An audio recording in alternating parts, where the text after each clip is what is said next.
COSP17 side event, The Future of Disability Rights is Feminist, El futuro de los derechos de la discapacidad es feminista. This event is co-hosted by the CRPD Committee, UN Women, and Women Enabled International, with support from Foundation from a Just Society and 25 other co-sponsors across stakeholders and movements who prioritize gender and disability in their work. My name is Garcia Ramos. I am the Executive Director of Women Enabled International, and today I have the very immense honor to be moderating this space.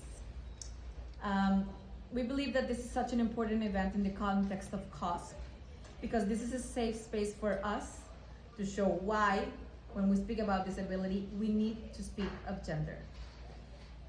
We need to speak of the different experiences we live in disability as women and gender diverse people.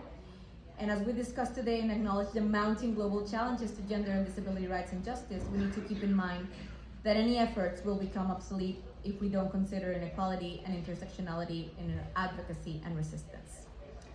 In the context of care as a feminist value, I want to ask before we start that we all, first I want to thank everyone for waiting in this space in this moment, but I want to just make sure that we're all in this space, right?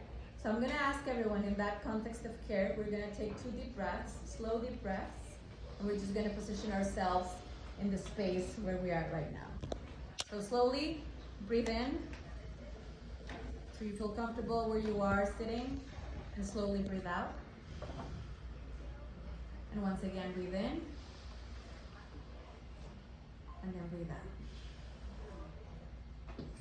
Thank you for being with us here in the space, and I also want to thank everybody who is connected with us through the Zoom meeting.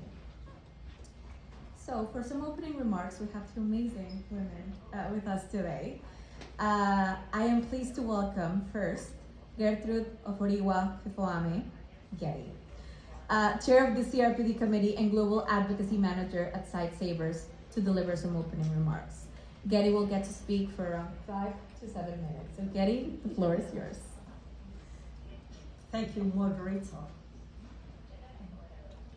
Women activists, feminists, CRPD representatives, UN agencies, states, distinguished ladies and gentlemen, all put on I would first wish to thank Women Enabled International for this partnership that has continued to exist between the CRPD committee and WIN. Now, big special thanks to the leadership of the Working Group of Women and Girls with Disabilities and all the members for supporting for us to have here. Again, I use the opportunity to congratulate all those who have been elected and re-elected. This is a celebration time for us. So, the future of disability rights as feminists, and this is the time we are discussing. To continue, I want to bring our attention to some questions. I'm not going to answer the questions in 5 minutes. I'll leave you to continue to debate and brainstorm and enhance as hours and days and years go by. Why is it an important moment in disability rights for us to discuss this? How does disability rights need to advance and be fully responsive to the lived experiences of most marginalized, including many women and girls and gender diverse people with disabilities?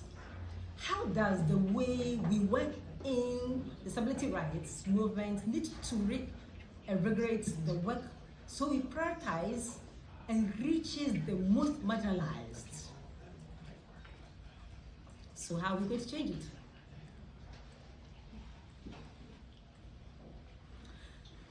Going on, we believe that the future of disability rights is feminist.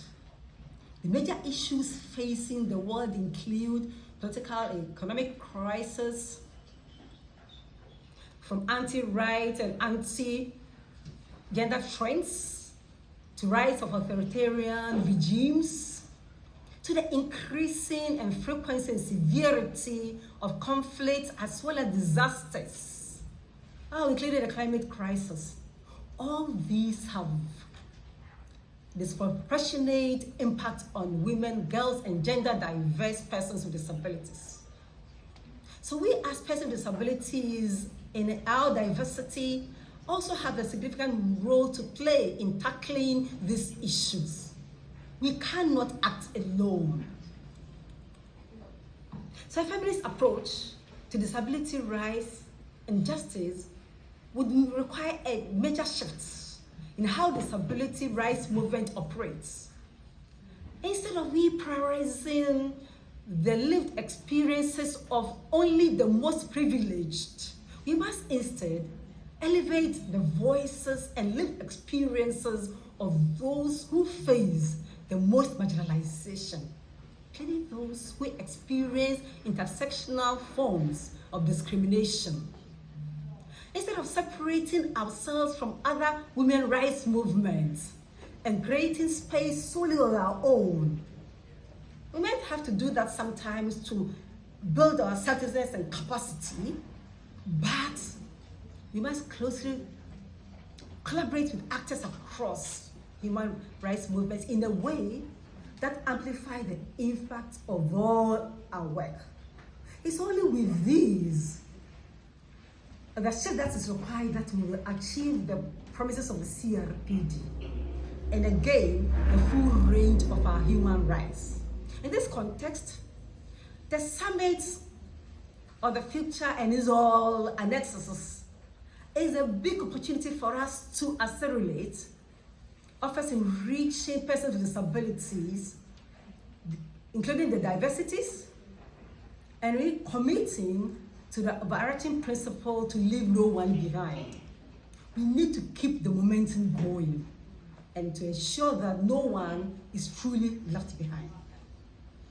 We know, and I'll emphasize again, that around 18% of women are women with disabilities. As such, our voices and perspectives are valuable to all conversations related to gender equality and disability rights. Too often, feminists with disability, we are excluded. We know, and we don't want it. We have worked on this for over 25 years now. We have raised these critical priorities and challenges facing men, girls with disabilities, and the gender movements. We want to ensure we are included in all aspects. We have been working to ensure women and girls with disabilities and diversities are included in the CRPD, but we haven't gotten there. That's why we are here today, to advocate, using this opportunity for women issues at Conference of State Parties. I'm continuing to say that women and girls with disabilities are still left out. Our experiences shape our views. We are different. Each of us is different. But we also share common experiences that give us some important perspective that we have to be represented and play leadership roles in our public and political lives. We can and we should. We need to play a key role in the disability movement, but to also lead more widely. Where could this be? In schools, in local communities, at home, in governance, count them. Time will not allow me to list. The decisions we make should reflect our experiences, which means better decisions will be made. Movements are stronger when they are inclusive. And so there is a need for us, and particularly the women movement. I'm speaking to everybody here, and some people should hear it more. They know themselves. And this will mean that our voices are heard and we can champion our rights. We can also reinvigorate, including the voices of children and the youth. Sometimes we don't do this enough. They also bring vital lived experiences and perspectives, not only for the future, but for today. And the role of deciding the future is important when you bring them and must hear them. As I'm trying to continue, the emphasis as I conclude are disability rights and justice actors need to, one, operate intersectionally and promote the voices and leadership of most marginalized, including women, girls, and gender diverse people with disabilities. That we need to act in solidarity with other movements and share our values. 3, we need to share the value with disability rights and justice movements and between all other movements. I look forward to hearing from other speakers today who will open a space across for us to learn. Thank you, moderator. Thank you all for your audience.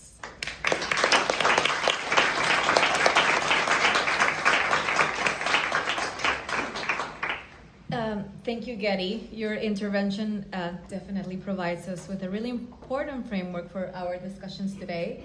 I take what you said about what is the way that we work, in the ways that we work, that we need to push strategically to make sure that our priorities are put in the center of the gender movement. And like you said, this is why we are here today, to use our voice and power to advocate for intersectionality and in solidarity. Thank you. I'm gonna do it like a quick note for the people on that part of the room. Is it working now? Okay, no, nothing. Ignore me again. Okay, so now I have the honor to hand the floor to Ms. Heba Hagras, UN Special Rapporteur on the Rights of Persons with Disability, for her opening remarks. Ms. Heba, the floor is yours. Thank you.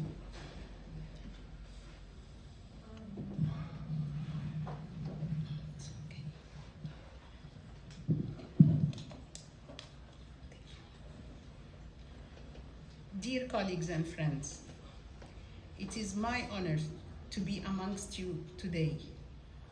It's really a big pleasure for me to be in this room with this number of men and women, because really today I see a large number of men coming to participate with us, and you are all welcome. I believe that this is one of the very important side events that is happening in COSP17. And we are having a meeting to see our insistence to understand ourselves, first of all, and understand the others, and forge alliances to get to the summit of the future and be prepared. I will first start with a bit of a historical background between both the disability movement and the women's rights and feminist movement to help us navigate between the two and really see how can we really collaborate. On the theoretical level, in the 60s, when the disability movement has started, it has noticed that its struggle and fights looks very much similar to what women's rights movement and feminist movement has undergone through the years. After a while, they discovered commonalities between the two movements, and the disability movement start to follow the footsteps of the feminist movement to define its own place among all the other movements that were happening during that period of time.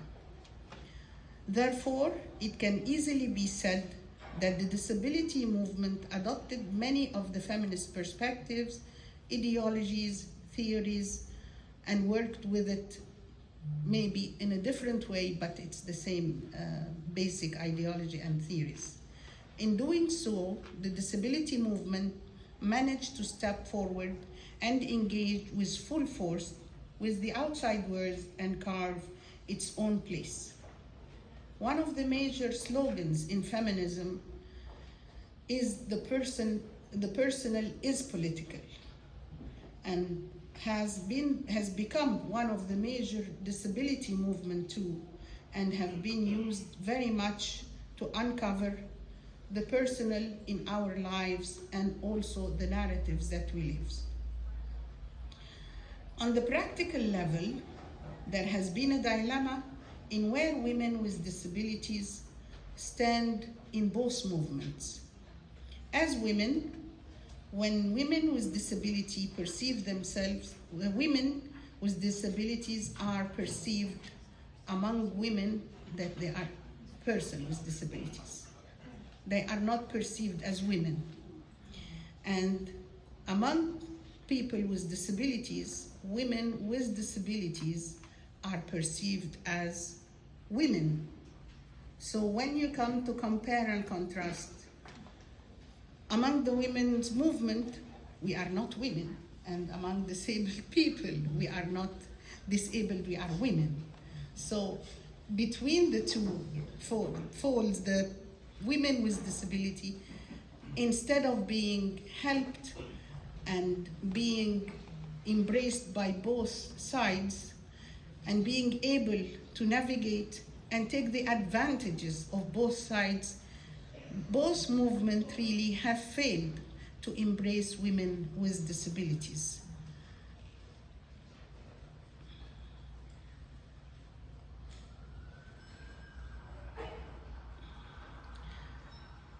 Although we have been pushed aside from both groups, our generation of women with disabilities have stood up firmly among women and among persons with disabilities and insisted on being part of both movements.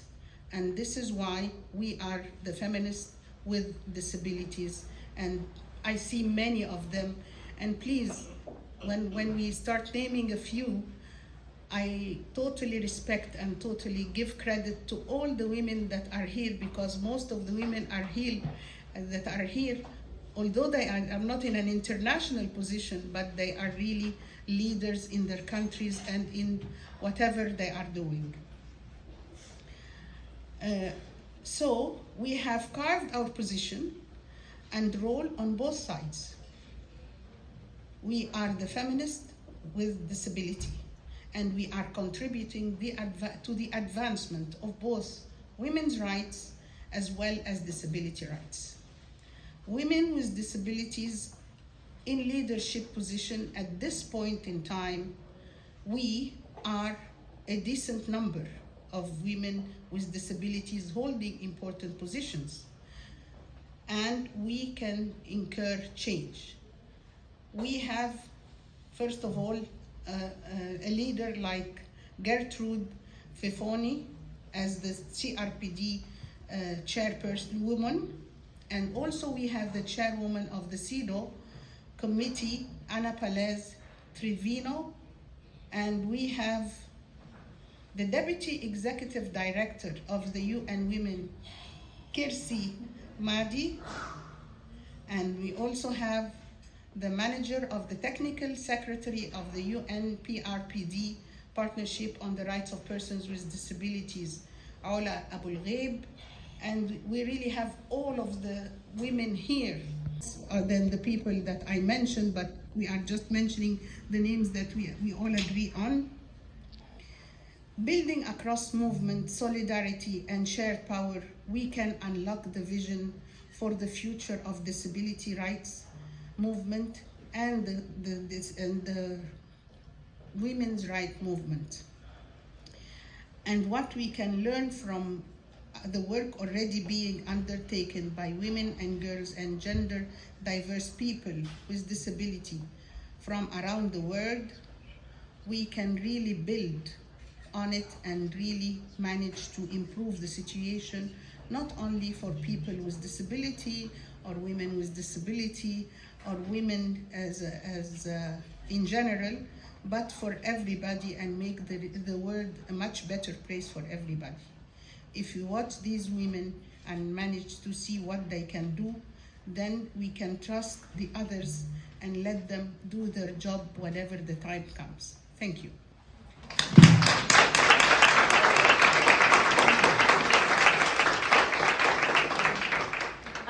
Thank you very much, Heba, for this valuable perspective and the important work that you are doing to ensure your mandate, to ensure intersectionality within your mandate and a gender inclusive vision of disability rights.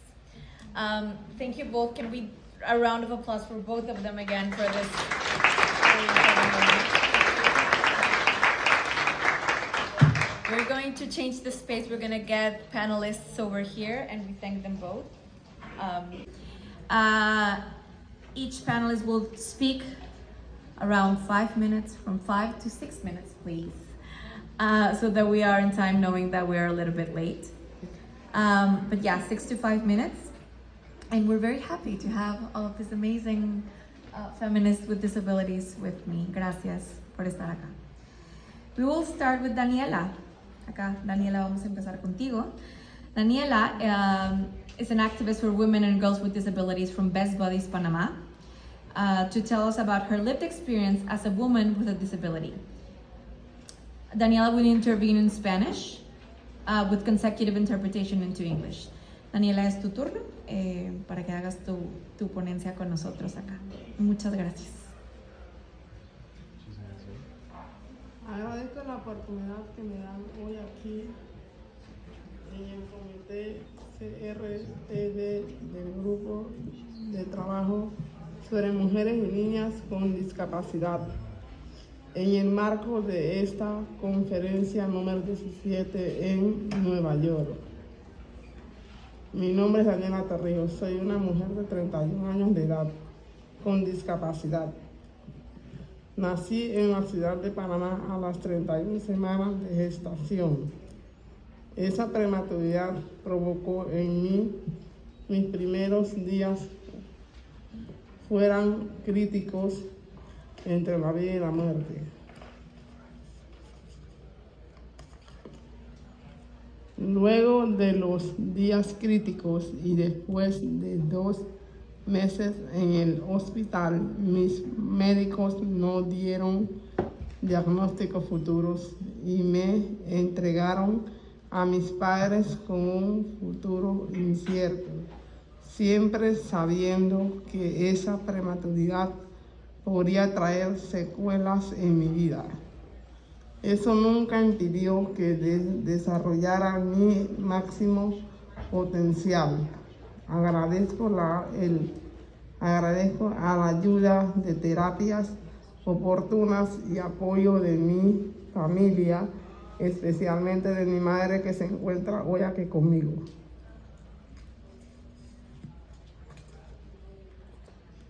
Estudié en un colegio bilingüe inclusivo, pero nunca aprendí a hablar inglés fluido. Por esa razón, hoy esta charla necesito un traductor en español.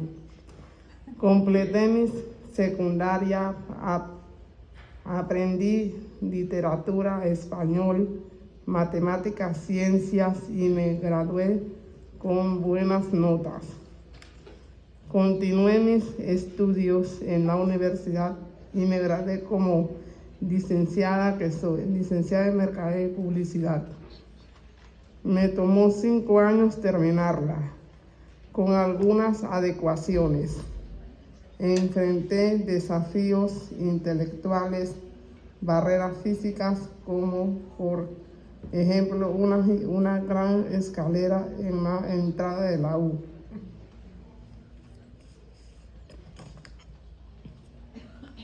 La subía todos los días como un reto más a vencer entre los muchos que he tenido.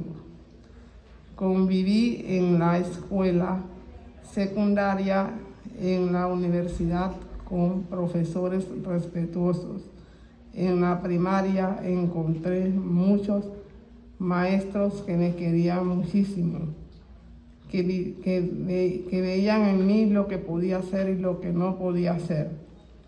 Maestros que me enseñaron a leer, a escribir, que me querían muchísimo. Pero no faltó el otro lado, en algunas que pensaban que no iba a poder terminar la escuela, ni mucho menos la universidad.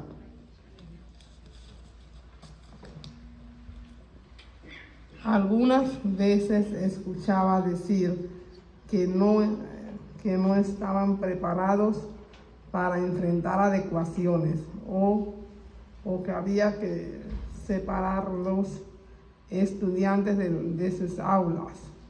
De hecho, la mayor parte del tiempo yo asistía a un aula de recursos separada de mis compañeros. La verdad es que nunca nada estar preparados. Mis compañeros de escuela después de la escuela tenían fútbol, danza, baile y yo tenía terapia física, ocupacional y de lenguaje. Todas las tardes y todos los días. Mis terapistas siempre fueron buenos amigos y las mejores conversaciones las he tenido con ellos.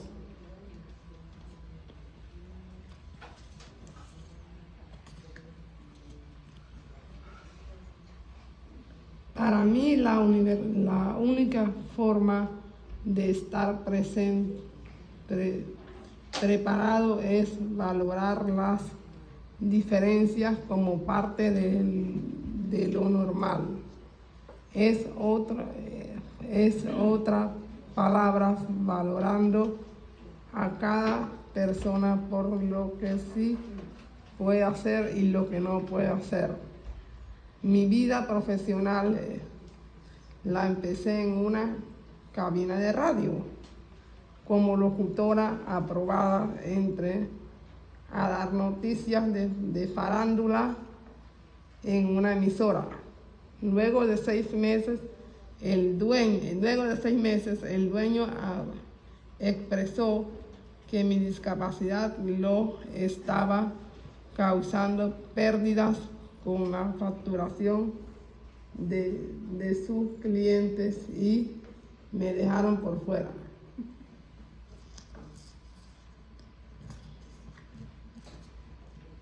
Para mí fue mucho mejor porque entré a ser parte de una revista radial con compañeros amorosos, respetuosos, que me enseñaron a creer en mí y me dieron no solo un segmento, sino 3.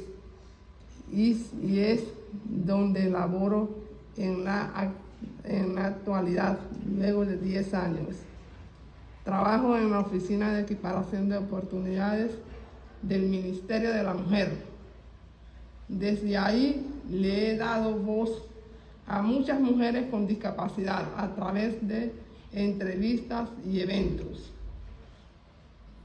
Pude ejecutar muchas acciones para mujeres con discapacidad, incluyendo un protocolo que no existía para la atención a mujeres con discapacidad sobrevivientes de violencia. Por esta designación también fui sometida a bullying y críticas porque decían que estaba ahí por influencia, no por mi discapacidad.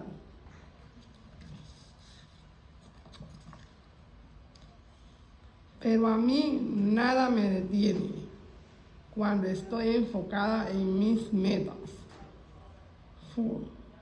La fuerza, dedicación de mi madre es un regalo igual que la de mi padre.